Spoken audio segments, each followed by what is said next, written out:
Hello and welcome, friends. My name is Desi, and welcome back to my nostalgia trip that is reviewing and commenting on Frasier, the series that started in 1993 and ended in 2004. And today we are on episode 7 of season 1, and this one is called Call Me Irresponsible. And the name is obviously a play on words after the opening line in Moby Dick. And the first scene, like many others, is on a show. And it's funny because the first caller can't hear that he's on the show because he has his radio turned up too loud. And there's a 7-second delay, and he keeps asking, like, am I on the air? Am I on the air? And he can't hear Frasier talk because he has his radio up too loud. And for somebody who listened to radios, being a millennial, I listened to a lot of talk radio shows, especially when I had to commute. This is very common for people who call in for the first time. And it's a nice little touch of reality that, in my opinion, is one of these moments that keeps the show grounded, because this is an extremely annoying thing that DJs have to deal with on the radio, and now Frasier's having to deal with it, so good job, show, for that. The second caller is a gentleman by the name of Marco, who is having commitment issues, and essentially he says that he wants to keep his options open in case somebody better comes along, which sounds really shallow and really crappy. And you can see Roz in the other room being like, "Oh my," just rolling her eyes. And both Frasier and Roz are disgusted by this. Frasier looks at Roz and he says, "Roz, you've been around the block. What do you think?" It's just another one of like Frasier's Sheldon Cooper moments where he just says something completely insensitive because he's just so aloof, and it's just such his character. And Roz is like, "Well, thanks for including me, Frasier." And she basically said that every guy that she's known is like Marco, where they only want flings, they're waiting for someone better to come along, and they're just not gentlemanly people and just kind of crappy. And she actually uses the term, "you can't swing a dead cat without hitting a barco," which is a nice little display of Roz's Midwestern colloquialisms. And apparently the term "you can't swing a dead cat" comes from, this is a now you know moment. I need to have like a theme to this, but apparently it's from The Cat of Nine Tails, which used to be like a torture thing. It used to be like a whip. And the reason why you can't swing it without hitting somebody is because they usually use it on ships to like whip insubordinate crew members, and you couldn't swing it if you were in a tight corner without hitting other people. So that's where the term comes from. So there you are. Anyways, moving on. The next scene is Daphne and Martin putting up Christmas decorations despite that it is October. And Martin points that out, like, "Why are we doing this? Like, Christmas isn't for 2 months." And Daphne's like, "Oh, well, Martin, Mr. Crane," or whatever she calls him. She doesn't really call him anything. She just kind of refers to him as like this crotchety old guy that she has to take care of. And she basically is getting Christmas cards ready, which this is another true thing that you do. You prepare Christmas cards well in advance of Christmas. 2 months seems like a bit excessive, but this is 1993, and there's no internet, and there's no scanning and fax machines. I guess I don't know if there were fax machines back then. I'm kind of a tech boomer for this era, but yeah. So they're getting cards ready. This is very relatable. My mom does the same thing. She usually does it 3 weeks in advance of Christmas to get all the cards out. So another nice little touch of reality. And I love this picture with the dog. It's so cute. Like Moose, the dog who plays Eddie, is just so freaking adorable. Look at his little tongue and his little fur. I love this. Daphne looks cute. And she essentially is like, "Okay, well, it's Santa's Little Helper theme, so we all need to put on these hats." Of course, Frasier doesn't want to do it because he's an arrogant buffoon that thinks that he's like, "Oh, I'm a respected professional. People can't see me in an elf hat." And Daphne's just being cute. And I just love this picture, and that's all I have to say. Anyways, the next day a fan shows up, and it turns out to be Marco's spurned ex-girlfriend, and she gives Frasier a piece of his mind. She acts like she wants an autograph and ends up just berating Frasier like, you made my boyfriend break up with me, I hate you. And apparently she didn't actually listen to the episode and hear that Marco was just using her and waiting for another person to come along. And as you can see, Catherine is a very attractive woman. And Frasier's just like, well, you didn't hear it? Like, he's just using you. And she ends up like breaking down and crying. And Frasier, of course, comforts her. And they end up having a nice little chat afterwards. They have like some M&Ms, and they actually bond over the M&Ms because they both like the yellow ones, and it starts a conversation. And she's just like, I can't find a good man. All these men are crappy. Roz more or less said the same thing earlier. And so they start talking and getting along. And next scene, they are dating. Shocker. I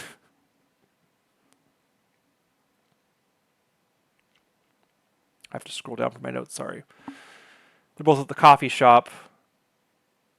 And apparently they've gone out a few days before this. And just as an aside, I've really started to notice, I wrote this down because I want to bring it up. Like, there's only like 3 major set places or set locations in the show.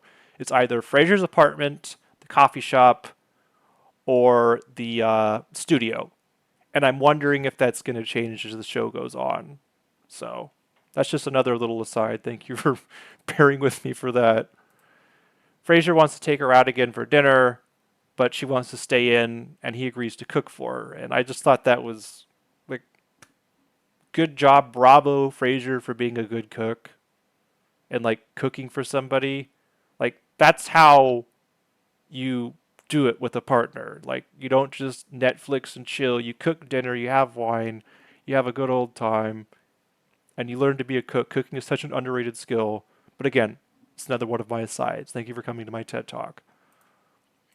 And I love this expression because as she's leaving, Frasier does a makeout session with her, and Niles is just like, oh my god, she's so hot, she's so babylicious. You know, Niles is trying to use like hip terms and it's really cringe, but it's funny. And that's just his expression. And Frasier's all proud of himself. He's got like this smirk on his face. Frasier explains how they've met, and before Niles asks if they're going to do the horizontal tango, because I doubt Miles has done the horizontal tango himself. I can't use that word because of YouTube, so I'm saying horizontal tango. Y'all can figure it out. And he brings up how they met, and Niles is immediately like, what? You stole her from one of your listeners who you advised to break up with her? That's not very ethical, Frasier. And this is a fair point. I have seen this episode before, but I forgot about how much of a moral conundrum this is. And it's very much a gray area because, like, Marco was kind of a piece of crap and was just using her for probably the horizontal tango until he could find something better, which after you've seen Catherine, the girl, you don't really understand because she's so pretty. She's beautiful. But at the same time, Marco is using her, and now Frasier comes into the picture. They hit it off, and now they're dating. It does raise some morally gray issues. In this situation, me, myself, I would have been more reluctant. I would have been like, your boyfriend just broke up with you. Like, don't you need time to, like, and I'm a professional, and I just told told your boyfriend to break up with you. I'm having a moral conundrum here, but I'm also Ace, so I don't know if my opinion really matters here.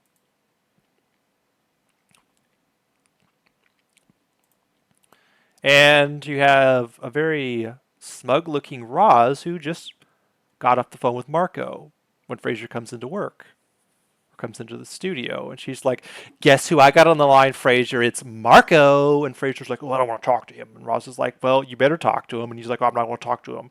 And so she basically keeps clicking people off the line until she talks to Marco because she's his producer and he's subject to her whims. Which is, it's funny. Roz is just being petty here, and I love it. Like, Roz is such a great character. I love her. But Marco, of course, does not know that Frasier is dating his ex. She just knows that he's dating, or that she's dating someone, and he's distraught about it. He's like, I feel bad about it. I don't think I should have broken up with her. Is it wrong for me to want her to back? And Frasier's like, what's done is done, and you should forget about her. Which, of course, is not the right thing to say. He could have just confessed. Of course, that wouldn't have looked very good online. Or online. Okay, Desi. No. It wouldn't have looked very good on the air for him to do that. So